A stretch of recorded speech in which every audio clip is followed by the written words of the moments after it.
that set it up. The jab had been a dormant part of Linares' attack in this round, and that's why Diaz has been able to swarm and go through him. He's not being held up. He just walks through and throws a right hand. Not discouraged at this point. Linares moving straight back more in this round and at the end of the last round, as opposed to earlier when he moved laterally and more purposefully. And this is what Linares can do well. Jab with the left hand, move side to side, and then let the right hand go behind it. And Diaz get cut back in the fourth round. He was in the process of throwing his own right hand, dipped his left shoulder, get cracked with the right hand to get dropped. And I've got the fight 3 points separating the two, with Diaz winning rounds 1 and 6. And he had the 2-point round back in the fourth round. And I gave the other 3 rounds to Linares, and that's the difference in my score sheet for this part. The judges, Raul Nieves of Puerto Rico, Robert Tapper of Canada, and Gail Van Horn, old pal from Texas, Dickinson, Texas, and the USA. That ends at round number 7. Our next fight will feature Rudy Lopez and Naoki Matsuda. This is Lopez. Lopez getting ready for this rematch. He was doing well the first time, then dropped in the 5th round.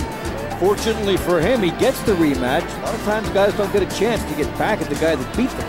So it's all on the line for him. As he gets ready.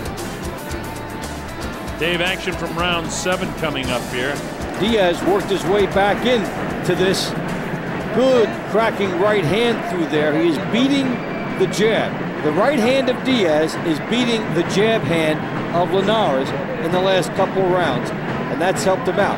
When Linares did get his double jab going, he scored with the right hand behind him. Did you give Diaz the 7th round? Yes. As did I. So I've got it 67-65 with Diaz winning 6 and 7. So Linares had better get on his pony and stop this thing from sliding away, and Diaz just has to keep the pressure up, try to land more right hands. As Nacho Weezer and Antonio Losada told him in between rounds, just hit him in the head, that's all. All the books and theories on the sweet science, boil it down to just hit him in the head, and if he walks straight to Linares, Diaz will be able to hit him in the head and everywhere else. Linares has shown terrific hand speed throughout, and there's an example there as he skips forward after 2 jabs in the right hand, but didn't really catch him. There's the hand speed now, and here's Linares cracked him with a pretty good right hand. That right hand was heavier than it looked, and it buckled the knees of Gamaliel. Lawrence Cole says, hey, watch hitting behind the head.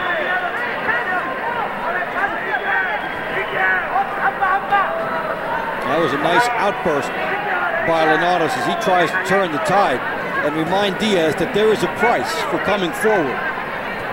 Yeah, nothing fancy right now. Both guys are just coming forward. Diaz, when he feels that pressure, should get out of there and reset himself instead of letting Linares just load up shots like this, because Linares with his combinations is dangerous. You heard in between rounds, a few rounds back, there's a couple of low shots there, and Linares backs off. But you know something? These kids that train in those gyms in Tijuana, as Diaz does, in spite of the fact he's from Mexico City, they come up to Tijuana to train, and you've all heard about those gym wars in Philadelphia. Well, the gym wars in Tijuana are quite the same.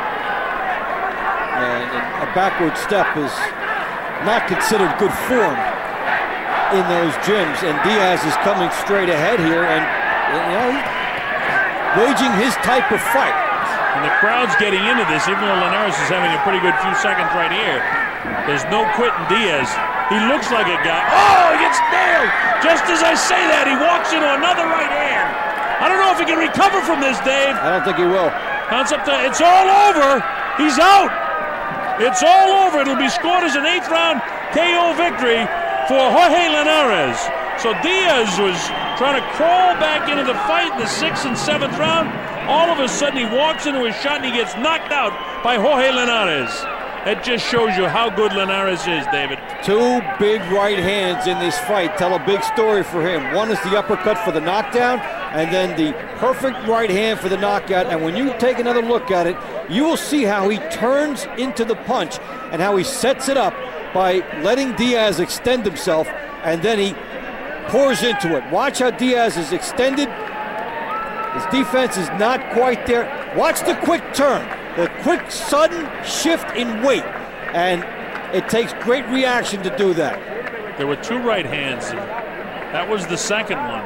Man, he just got all of the jaw that time.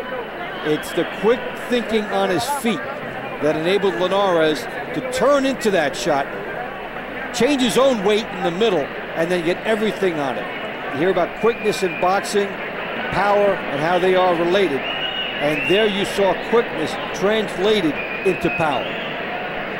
Well, he just had it all going for him. He landed the heavier blows throughout the course.